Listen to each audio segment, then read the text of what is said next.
11 Investigates team told you earlier this month about significant public records changes that have been added to the budget bill recently passed by the Ohio House.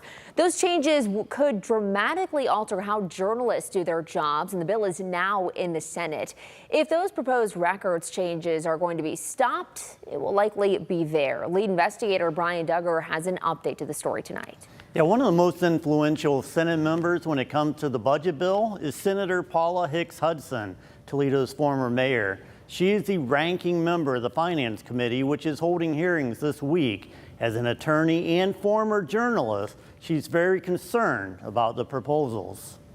I do a lot of international work, and you see stuff like this in like third world countries where they don't have transparency laws, they don't have sunshine laws.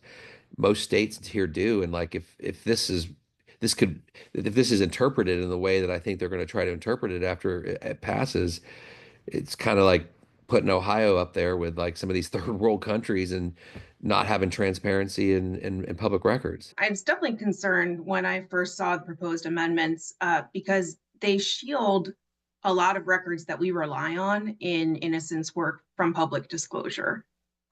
Getting access to police and prosecutor records after conviction is really essential to the work of organizations like mine, the Innocence Project, in helping us reinvestigate cases and overturn wrongful convictions. My fellow citizens. By June 30th, Governor Mike DeWine is expected to sign Ohio's new budget. And slipped inside that 7,000-page budget bill are changes that would severely restrict access to police and prosecutor records. And Paula Hicks-Hudson has a problem with that. I am disturbed really by this language, but I'm more disturbed by the fact that it is in the 7,000-page document. And other than, folks that are doing a word search or having a special interest not seeing it. The main concern of journalists and Innocence Network groups is new language could prevent closer reviews of current and past investigations. On page 463, specific investigatory work product is defined as information gathered by police for a likely criminal proceeding, which could be interpreted as during any part of their investigation. Even a simple incident report. On page 473, attorney work product is defined as a record created for an attorney in anticipation of litigation. That also could include any police record. Under this language, records could be exempted forever. What are we afraid of in government to provide that the opportunity for journalists, for that individual or whomever, or the attorney that's working on behalf of that individual to be able to get access to those records? She's also concerned about a January law that allows police to charge for records. And a new proposal would allow prosecutors to do the same thing.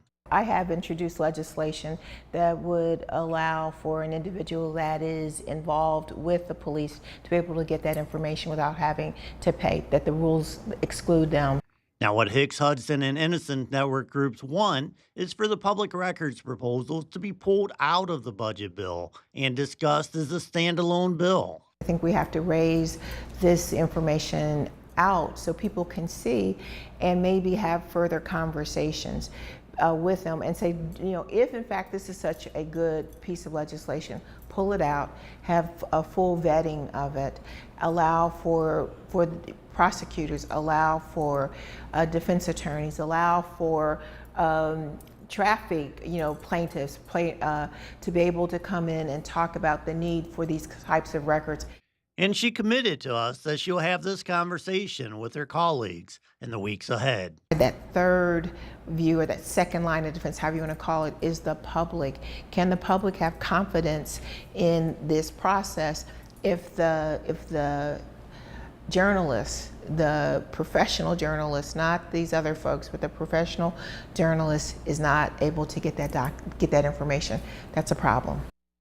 I also reached out to Senator Teresa Gavarone. Her office says she wasn't familiar with all the details and she didn't want to comment. But by the middle of May, amendments to the bill passed by the House are due in the Senate. And I'm told that one of those amendments will address concerns with the public records proposal. Reporting in studio, this is Brian Duggar for 11 Investigates.